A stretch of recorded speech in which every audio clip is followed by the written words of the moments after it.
Hai hai hai, jangan lupa untuk subscribe akun channel YouTube ini, like, komen, dan share setiap kontennya ya. Terima kasih.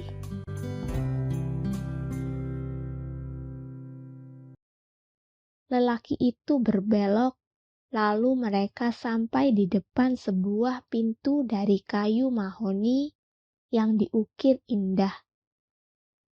Lelaki itu membuka pintu lebar-lebar, tapi tidak beranjak masuk. Aku hanya mengantarmu sampai di sini. Terus saja masuk melalui pintu sebelah kiri di samping lemari arsip. Rafka ada di dalam.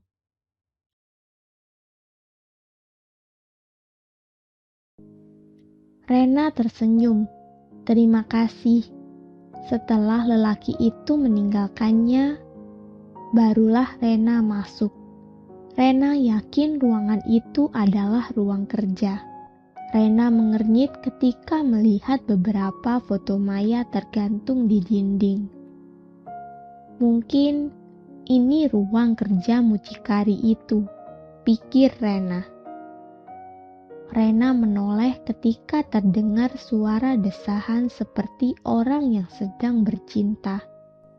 Entah kenapa, jantung Rena seperti berhenti berdetak. Dengan ragu, Rena berjalan menuju pintu di samping lemari arsip. Pintunya tidak tertutup. Pandangan Rena langsung terpaku pada dua sosok yang sedang bergumul di atas ranjang dalam keadaan telanjang bulat. Rena tidak bisa membendung air matanya yang mendadak tumpah. Hatinya sakit, sangat sakit. Rena memaksa kakinya untuk berbalik. Namun, ia seperti membeku di tempat. Rafka? Rena yakin hanya menyebut nama itu dalam hati. Namun mendadak Rafka menoleh seperti merasakan kehadirannya. Mata Rafka membelalak. Wajah lelaki itu memucat. Seperti mendapat kekuatan, Rena berbalik lalu berlari keluar. Dia tidak sanggup lagi melihat keintiman kedua orang itu. Rafka yang melihat Rena berlari keluar berusaha menarik dirinya dari dekapan Maya. Namun, Maya menahannya. Rafka menatap Maya dengan marah. Kau sengaja melakukannya, kan? Maya menatap Rafka tajam. Kalau kau meninggalkanku sekarang dan menemuinya, aku bersumpah akan membuat wanita itu menderita. Tangan Rafka mengepal kuat, lalu dia menghantam dinding di sisi ranjang. Maya segera meraih tangan Rafka yang buku jarinya memerah, lalu menciumnya. Maafkan aku, sayang. Rafka hanya memejamkan mata dengan frustasi ketika Maya menarik tubuh Rafka dalam pelukannya. Rafka menatap kesal sekaligus bersyukur karena pintu pagar rumah Rena tidak terkunci. Gadis itu terlalu menyepelekan masalah keamanan. Rafka terus masuk menuju pintu depan, melewati mobil Rena yang diparkir sembarangan di halaman. Pintu depannya juga tidak terkunci. Lebih parahnya lagi, kuncinya dibiarkan tergantung di lubang kunci di luar pintu. Rafka tidak bisa menyalahkan gadis itu jika mengingat bagaimana Rena berlari pergi sambil menangis. Seharusnya dirinya bersyukur karena Rena pulang dengan selamat. Rafka langsung menuju kamar yang biasa mereka tempati bersama.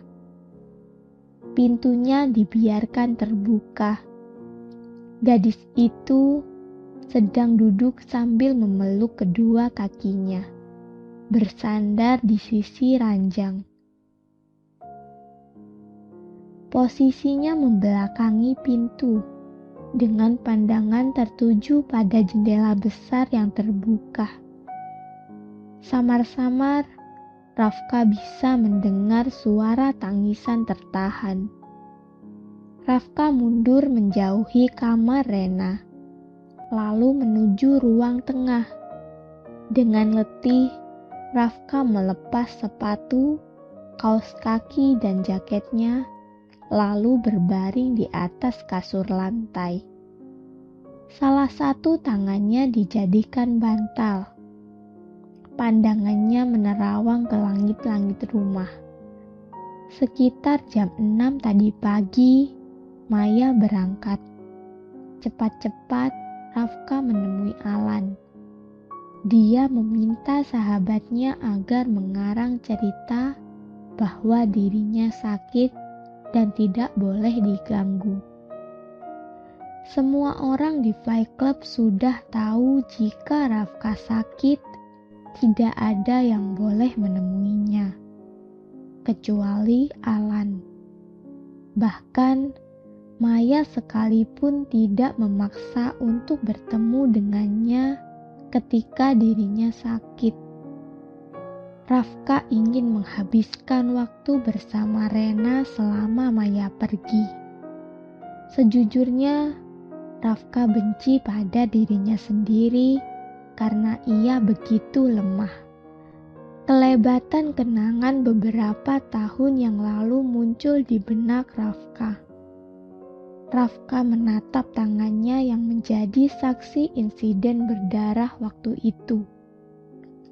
Rafka masih ingat betapa murka dirinya karena nyaris saja gadis mungilnya diperkosa gerombolan preman suruhan Maya.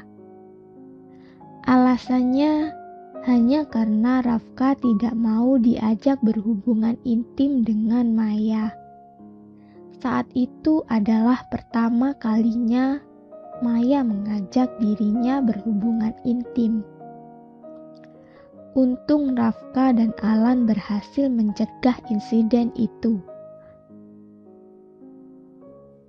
Kenangan ketika dirinya datang ke Fly Club dengan amarah bergejolak memenuhi benak Rafka.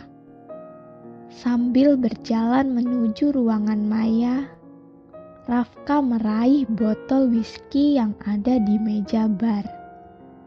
Orang-orang hanya menatapnya tidak peduli. Begitu sampai di ujung lorong, Rafka menghantam susuran tangga dengan botol di tangannya. Aroma whisky yang kuat menguar di udara, pecahan botol bertebaran. Rafka mengabaikan semua itu. Dia menggenggam erat leher botol. Bagian tengah botol yang pecah berkilat tajam. Setengah berlari, Rafka menuju ruangan Maya. Ia yakin wanita itu sudah tidur karena saat itu hampir jam 4 pagi. Tanpa permisi, Rafka langsung menuju kamar wanita itu. Kemarahan Rafka semakin memuncak melihat Maya tidur lelap sementara gadis mungilnya harus mendapat perawatan psikiater karena jiwanya terguncang. Tidak ada hal lain yang Rafka inginkan saat itu selain melihat wanita yang telah menghancurkan hidupnya tewas di tangannya. Rafka sama sekali tidak peduli kalaupun dirinya harus menghabiskan sisa hidup di penjara. Rafka berdiri di samping ranjang. Lelaki itu mengangkat tinggi-tinggi benda di tangannya, lalu menghujam ke perut Maya. Darah muncrat kemana-mana.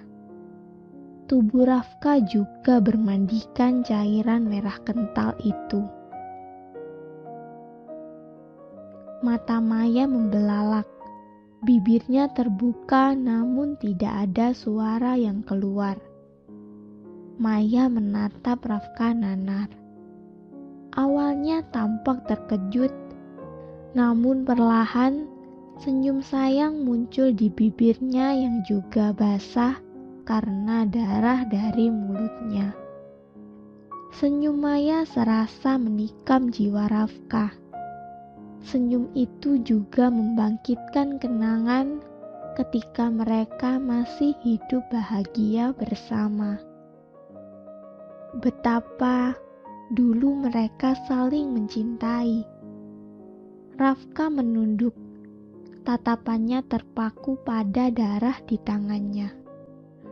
Pandangan Rafka beralih pada Maya yang mulai kehilangan fokus. Mendadak, rasa panik menjalari dada Rafka. Air mata jatuh membasahi wajahnya. Rafka berlari keluar. Dia berteriak histeris di ruang utama Fight Club untuk meminta bantuan. Rafka masih ingat dengan jelas kepanikan yang terjadi. Untung saja waktu itu bukan jam sibuk di Fight Club, hanya ada segelintir pelanggan. Tubuh Rafka merosot dan nyaris jatuh tersungkur kalau tidak ada orang yang menyangganya. Seperti malaikat pelindung, Alan sudah di sampingnya. Lelaki itu memapah tubuh Rafka yang lunglai ke sofa. Kejadian itu seperti baru terjadi kemarin. Rafka masih ingat bagaimana hatinya begitu sakit melihat tubuh Maya yang bersimbah darah dibopong ke ambulan yang sudah menunggu. Rafka amat menyesali perbuatannya. Sejahat apapun wanita itu, Rafka tidak sanggup kehilangan orang yang dicintainya lagi. Rafka meringkuk semakin dalam. Saat ini, dia berharap Rena datang dan memeluknya. Sekali lagi, Maya berbuat seenaknya. Kali ini, ada orang lain lagi yang terlibat. Dalam situasi seperti ini, Rafka berharap seandainya ketika insiden itu Maya tidak berhasil diselamatkan. Namun Tuhan masih memberi wanita itu kesempatan. Dokter mengatakan tikaman itu tidak mengenai organ vital, dan karena Maya segera mendapat pertolongan, dia tidak kehilangan banyak darah. Hubungan Rafka dan Maya sudah menjadi rahasia umum di Fight Club. Tidak ada yang berani menanyai Rafka tentang insiden itu. Bahkan begitu keluar dari rumah sakit, Maya bersikap seolah insiden itu tidak pernah terjadi. Pikiran Rafka terus melayang. Dia rindu pada kehidupannya yang dulu, ketika ia masih bersama kedua orang tuanya. Ia mendapat limpahan cinta dan kasih sayang, hingga akhirnya kecelakaan itu merenggut kebahagiaannya. Kepala Rena mulai berdenyut. Matanya terasa kering dan bengkak. Rena menoleh melihat jam dinding. Sudah hampir jam 9 pagi, dirinya sudah lelah menangis dan dia belum meminum obatnya. Rena benci harus tergantung pada obat-obatan itu. Tapi tidak ada pilihan lain lagi bagi penderita gagal ginjal seperti dirinya. Yang tidak diketahui orang tuanya, Rena sedikit demi sedikit mengurangi dosisnya.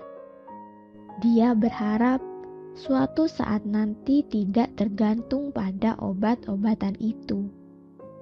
Rena bangkit lalu mengambil beberapa butir pil dari laci. Gadis itu berjalan lunglai menuju dapur. Pikirannya kembali melayang ke kejadian semalam.